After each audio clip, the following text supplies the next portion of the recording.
Welcome to ABC campus. आज हम company law के सब्जेक्ट में आई कैप के स्प्रिंग 2024 के अटैम्प्ट से एक past exam question discuss and solve कर रहे हैं। क्वेश्चन ये है कि under the provision of companies act 2017 discuss the following in the context of half yearly and annual financial statement of a listed company.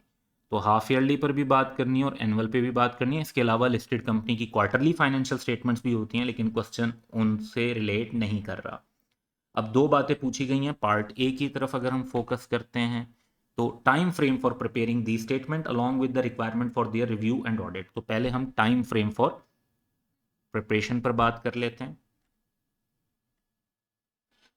तो listed company ने अपनी half year की जो फाइनेंशियल स्टेटमेंट होती हैं वो सेकेंड क्वार्टर के close से 60 डेज के अंदर जो है वो प्रिपेयर करनी होती हैं। और इसके साथ ही जो एनुअल फाइनेंशियल स्टेटमेंट हैं, अगर पहली बार फाइनेंशियल स्टेटमेंट बन रही हूँ तो with in 16 month of incorporation, जैसे एजीएम की टाइमिंग है।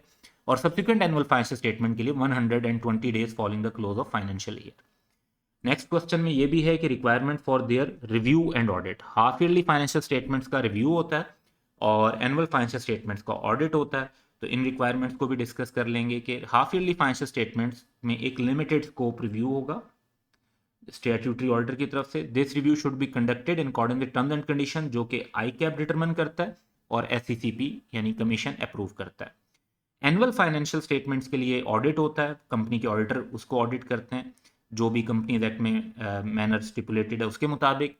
और ऑडिटर की रिपोर्ट भी फाइनेंशियल स्टेटमेंट के साथ लाजमी अटैच की जाती है। तो ये हमारी 4 मार्क्स के लिए 4 पॉइंट्स थे तकरीबन, जो हमने फर्स्ट पार्ट में आंसर किए।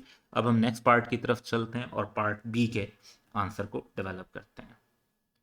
तो पार्ट बी का रिक्वायरमेंट है कि requirement for their approval, authentication, publication and transmission. तो पहले हम अप्रूवल एंड ऑथेंटिकेशन, दो एक ही साथ की चीज़ें हैं तो इनको देख लेते हैं। हाफ ईयरली और एनुअल फाइनेंशियल स्टेटमेंट दोनों का सेम रूल है कि इन्हें अप्रूव करना चाहिए बाय बोर्ड और साइन होने चाहिए on behalf of the board by chief executive, at least one director and CFO. और अगर चीफ एग्जीक्यूटिव पाकिस्तान में ना हो तो फिर 2 डायरेक्टर साइन करते हैं और सीएफओ के भी साइन ऑब्वियसली होते हैं। नेक्स्ट है पब्लिकेशन एंड ट्रांसमिशन।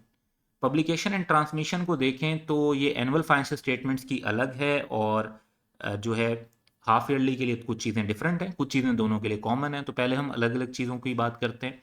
जो एनुअल ऑडिटेड फाइनेंशियल स्टेटमेंट है उनकी एक copy auditor report, director report, chairman review report के साथ हर मेंबर को भेजी जाती है। और उस हर मेंबर को जो नोटिस ऑफ जनरल मीटिंग लेने के लिए इंटाइटल्ड है, ये आप बाय पोस्ट भी कर सकते हैं, इलेक्ट्रॉनिकली भी कर सकते हैं, at least 21 days before the meeting, जैसे जब नोटिस भेजा जाता है उसके साथ ही भेजते हैं।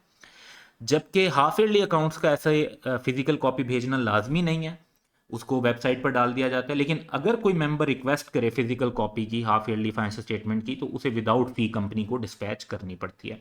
यानी एनुअल फाइनेंशियल स्टेटमेंट में तो सबको ही भेजनी है, हाफ ईयरली में सिर्फ तब भेजनी है अगर कोई मेंबर रिक्वेस्ट करे।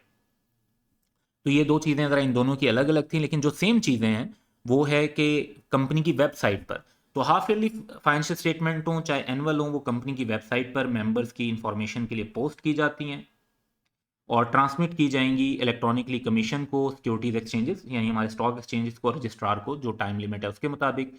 इसके अलावा जो कमीशन है वो स्पेसिफाई करेगा टाइम पीरियड दोनों के लिए, हाफ ईयरली के लिए भी और एनुअल के लिए भी, कि कितने टाइम तक वो वेबसाइट पर अवेलेबल रहनी चाहिए।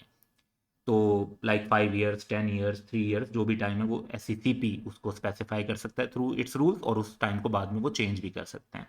तो ये दो रिक्वायरमेंट थी। इसके अंदर हमारी नॉलेज बेस्ड क्वेश्चन था, स्ट्रेट फॉरवर्ड रिक्वायरमेंट, लेकिन रिक्वायरमेंट के मुताबिक आंसर करना है। अननेसेसरीली क्वार्टरली अकाउंट्स की तरफ जाने की जरूरत नहीं है, अननेसेसरी दूसरे एरियाज जो फाइनेंशियल स्टेटमेंट से रिलेट करते हैं उनकी तरफ डिटेल में जाने की जरूरत नहीं है। रिक्वायरमेंट के स्कोप के मुताबिक आंसर होगा तो कम टाइम में फुल मार्क्स आपको मिल जाएंगे। That's all for today. Have a good day.